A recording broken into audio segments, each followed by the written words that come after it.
မိဖွားခန်းအပြင်ဘက်မှာကိုဝင်ဆောင်မျိုးသမီးတယောက်ဟာအဆက်ဆုံးဟာဖကိုအငမ်းမရထိုင်စားနေတယ်။သူ့ပါဆက်တွေဆိုရင်ဆက်လုံးလို့ရဲတောက်နေတာပဲ။ဒါတင်မကသေးဘူး။နောက်တစ်စက္ကန့်မှာပဲသူကစပွဲပေါ်တက်ပြီးကိုလက်လှုပ်ရှားလေးကျင်ခန်းတွေပါလုပ်ပြနေပြန်ရောထူးဆန်းတာကသူ့မျက်နှာမှာဘာနာကျင်မှုမှမရှိဘူး။အဲ့ဒီအချိန်မှာပဲသူ့ရဲ့ကောက်ကျစ်တဲ့ညီမဖြစ်သူကတော့ဘိုက်ကိုကင်ပြီးအသေးအတန်နာကျင်နေတာပေါ့။အဲ့ဒီနောက်မှာတော့အဲ့ဒီအမျိုးသမီးဟာစပွဲပေါ်ကနေခုန်ချလိုက်တယ်။သူမြေပြင်ပေါ်ခြေချလိုက်တဲ့တခဏချင်းမှာတင်သူ့ညီမရဲ့မျက်နှာဟာရုတ်တရက်အိုစာသွားပြီးချက်ရက်နေတဲ့ဘိုက်ကလည်းဘောလုံးတစ်လုံးလိုဖောင်းကားလာတော့တာပဲ။ဒါတွေဖြစ်နေတာကဒီအမျိုးသမီးဟာတကြော့ပြန်လည်မွေးဖွားလာလို့ပါပဲ။သူဟာဝတ္ထုတစ်ပုဒ်ထဲကနေကနေရောက်လာတဲ့တထေးကြီးရဲ့သမီးရေးနေရာကိုဝင်စားခဲ့တာ။အရင်ဘဝတုန်းကတော့ဒီခန္ဓာကိုယ်ပိုင်ရှင်နေရာမှာ22ကြာအောင်နေခဲ့ပြီးသူ့မှာရှိတဲ့ဘ ഹു တုဒတွေနဲ့သမီးအတုကိုအမှန်အတိုင်းဖွင့်ချနိုင်မယ်လို့ထင်ခဲ့တာပေါ့။ဒါပေမဲ့သမီးအတုကတာမန်မဟုတ်ဘူး။သူကတထေးကြီးမိသားစုအတွက်3နှစ်အတွင်းမှာကလေး3ယောက်မွေးပေးခဲ့ပြီးသူ့ရဲ့ကံကောင်းတဲ့ခန္ဓာကိုယ်ကြောင့်လူတိုင်းရဲ့အချစ်ကိုရခဲ့တာ။တကယ်တော့ကလေးမွေးတဲ့နာကျင်မှုတွေနဲ့ဘေးထွက်ဆိုးကျိုးမှန်သမျှကသမီးရင်းဖြစ်တဲ့ဒီမျိုးသမီးစီကိုပဲအကုန်ရောက်လာခဲ့တာလေ။သူပြန်စဉ်းစားကြည့်တော့သူ့ညီမကိုဝင်စရကလေးကသူ့ခန္ဓာကိုယ်ကထူးထူးဆန်းဆန်းပြောင်းလဲလာတာ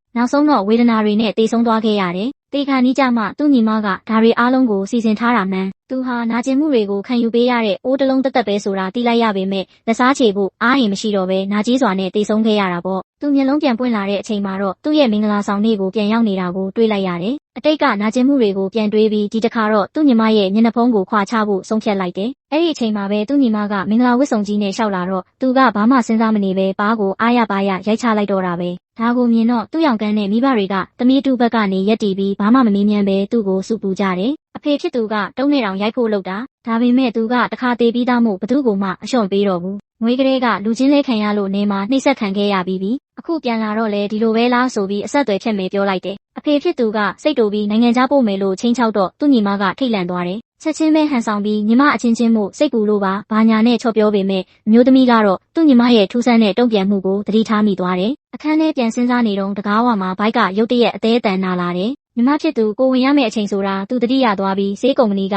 တငယ်ချင်းစီကနေတနေတာဆေးပြင်းပြင်းတွေတောင်းတောက်လိုက်တယ်။ဒီလိုလုပ်ရင်အတိတ်ကဝေဒနာတွေရပ်တန့်သွားမယ်လို့ထင်ခဲ့တာပေါ့။ဒါပေမဲ့အဲ့ဒီနေ့ညနေမှာပဲသူ့ညီမကအမွှာ3ယောက်ကိုဝင်ရှိနေပြီလို့ကြေညာလိုက်တယ်။နောက်ပိုင်းတစ်ဆက်လအတွင်းမှာမိဘတွေနဲ့ရောင်ကန်းကအလုပ်ကိစ္စနဲ့နိုင်ငံခြားသွားနေတော့သူ့ညီမကအမျိုးသားတွေကိုအိမ်ကိုနေတိုင်းခေါ်တယ်။စားချင်တာစားတောက်ချင်တာတောက်ပြီးနာမည်ကြီးကိုဝင်ဆောင်လွှင့်သူဖြစ်လာခဲ့တယ်။ဒီမျိုးသမီးကတော့ level မှာသူ့ညီမနဲ့ဆန့်ကျင်ဘက်ပုံစံဖြစ်နေပြီးနာကျင်မှုတွေအားလုံးခံစားနေရတာ။ဘိုက်ကလည်းတနေ့တစ်နေ့ကြီးလာပေမဲ့ဘလို့ဖြစ်တာလဲဆိုတာသူစဉ်းစားလို့မရသေးဘူး။ရောင်ကန်းဖြစ်သူပြန်လာတဲ့အခါမှာတော့သူနဲ့မနီးစပ်ဘူးတဲ့ဇနီးဖြစ်သူမှာကိုဝင်ကြီးနဲ့ညင်တော့ဖောက်ပြန်နေဆိုပြီးဆွဆွဲတယ်။အဖေကလည်းအကျင့်စာရိတ္တမကောင်းဘူးလို့ပြောတာပေါ့။အဲ့ဒီအချိန်မှာညီမဖြစ်သူကသူ့ကိုတစ်ဖက်ဆွဲထုတ်သွားပြီးကိုယ့်ဘိုက်ကိုအားနဲ့ထိုးလိုက်တယ်။မျိုးသမီးကချက်ချင်းပဲအသေးအတန်နာကျင်သွားတာပေါ့။ဒါကိုရောင်ကန်းဖြစ်သူကပဲညီမဖြစ်သူကိုတွန်းလိုက်တယ်ထင်ပြီးပါးရိုက်ပစ်တယ်။မိဘတွေကလည်းကလေးတွေတစ်ခုခုဖြစ်ရင်အသက်နဲ့လဲရမယ်ဆိုပြီးချင်းချောက်ကြတာပေါ့။အဲ့ဒီအချိန်မှာညီမဖြစ်သူကသူတို့ကိုချက်ချင်းတားလိုက်တယ်။ဒီထူးဆန်းတဲ့လုပ်ရက်ကြောင့်မျိုးသမီးဟာအမှန်တရားကိုရိပ်မိသွားတယ်။နာကျင်မှုအားလုံးဟာကလေးမွေးတဲ့တခဏမှာတစ်ဖက်လူစီကိုပြန်ရောက်သွားမှာကိုကလေးမွေးမဲနေ့ရောက်တော့ဆရာဝန်တော်မျက်စိလဲသွားတယ်။အမွှာ3ယောက်ရှိတဲ့ညီမဖြစ်သူရဲ့ဘိုက်ကချက်ရက်နေပြီး